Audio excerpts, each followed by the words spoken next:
Welcome to Wolf and Falcon Tarot. If it feels like your world's falling apart, I have a message from Spirit today. It's actually come together in a way you couldn't have planned. We're diving into a collective death and rebirth, and why your only job right now is to stay true to yourself while the dust settles. Let's get into it. For the collective, what do we need to know today?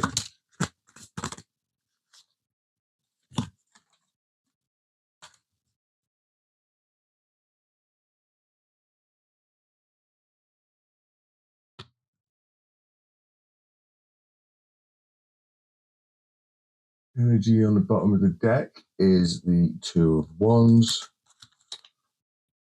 Then we have the Death and Rebirth, followed by the Seven of Pentacles and the High Priestess. The Two of Wands as the undercurrent is a powerful hand of fate moment. It shows you standing at a threshold, looking at the world that it is no longer the same, deciding whether they have the courage to step into the unknown. We're looking at kind of like a sacred interval right now, and this isn't just a change, it's an evolution that requires both patience and I feel silence. The death and rebirth, the absolute end of a version of self. Something has died so that something higher can breathe. The Seven of Pentacles, this is discipline. It asks you to look at the seeds that you've planted and wait. Do not dig them up just to see if they're growing. Trust the roots. With the High Priestess, this is the spiritual anchor. The answers aren't in the external world right now, they're in the veil. Divine. Divine guidance is louder than ever, but it's whispering, not shouting, as it never does. Well, I'm sure you can all agree. What I feel Spirit's saying here is that now's the time to start planning for your growth. With the Seven of Pentacles and the Two of Wands, Spirit's reminding you that rebirth isn't a passive event. It requires instinct to plan, and the High Priestess's trust in the divine timing. Spirit is literally setting the stage for active surrender right now. What does Spirit want the collective to remember about themselves? Well, that one landed on the floor quite fast.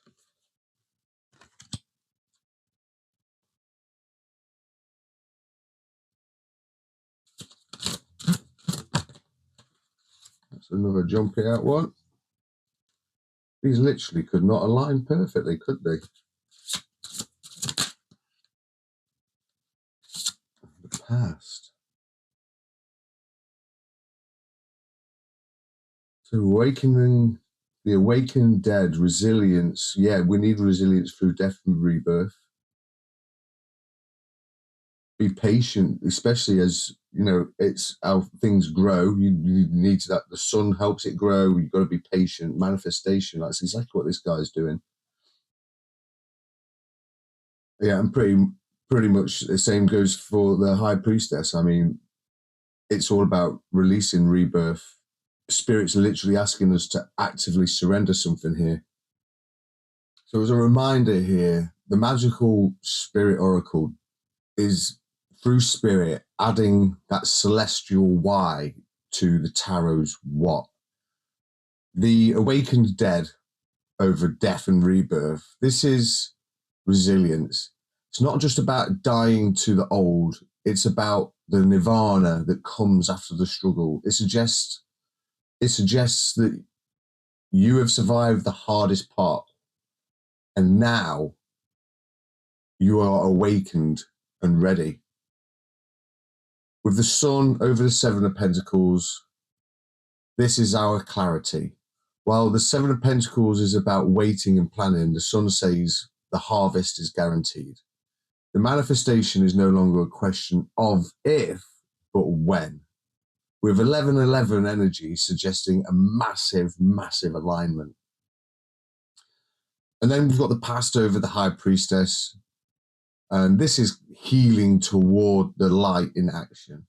To fully step into that high priestess power, you must release the past, the old stories, the ancestors' baggage, the previous failures. This is asking you to spring clean the soul. And what a perfect time to do it, as we are literally heading into spring. I feel that as we are looking deeper into the spirit of this transition, it's definitely that the message is loud and clear here. You are the awakened dead. And now you are invited into a state of self-appreciation. Look at the seeds you've been planting, that you've planted. The sun is shining on them now. And if you've been seeing 1111 or feeling a pull towards something new, that is your manifestation coming into form. But to hold this power, you must let this past be the past. Release that old version of you so that the high priestess within can finally speak. I'm hearing my spirit guides saying that active surrender is exactly what's happening when the sun meets the Seven of Pentacles. Active surrender isn't giving up, it's doing the work and then stepping back into the spirit to fill.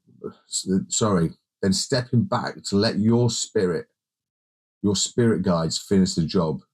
You literally don't need to force the sun to rise. You just need to be awake when it does. What advice can a mystic forest give to help the collective believe in themselves at this time? What's the advice? Stay true, whatever you wish. One more.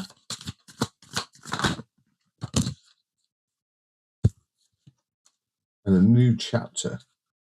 I feel like the forest is offering a state of being rather than a to-do list that helps you believe in yourself. It's definitely some sort of state of being. Stay true. I mean, it reads, the need for validation from others is an illusion. You're not responsible for how others perceive you, but it is your responsibility to stay true to yourself. And to summarize this, I feel like this is the ultimate card in this reading. It's about standing in your power, even when you're misunderstood. This in turn reinforces the death and rebirth. The old people who knew the old you may not recognize the new you, and that literally is going to be fine. It's going to be okay. Whatever you wish. When you lessen the importance of problems and suffering, life will swing back into balance. Stop the struggle and feel peace. And the world will respond, or the world literally responds to you. And I feel that this is the secret, really, of the High Priestess. By lowering the volume of your struggle, you will literally create the silence necessary for the manifestation, which is meditating and all that in this card. I feel that it tells us that the harder you fight the current, the more you're going to drown. And floating is literally an act of power. A new chapter.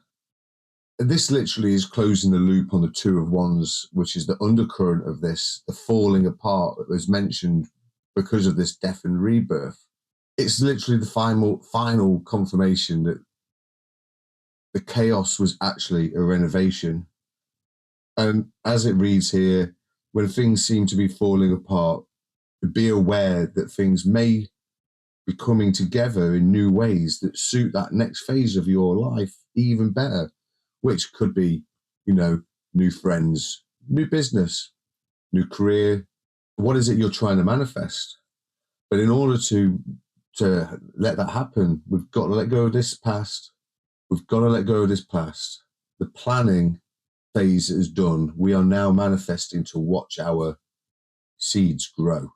And I feel like I'm going to summarize it with a reminder from the heart of the forest. You do not need a permission slip to be who you are. If you've been seeking validation for a new path that you've already stepped on or you're thinking of stepping on, let this be the moment you stop looking outward. Life is swinging back into balance because you you are finally choosing peace over struggle.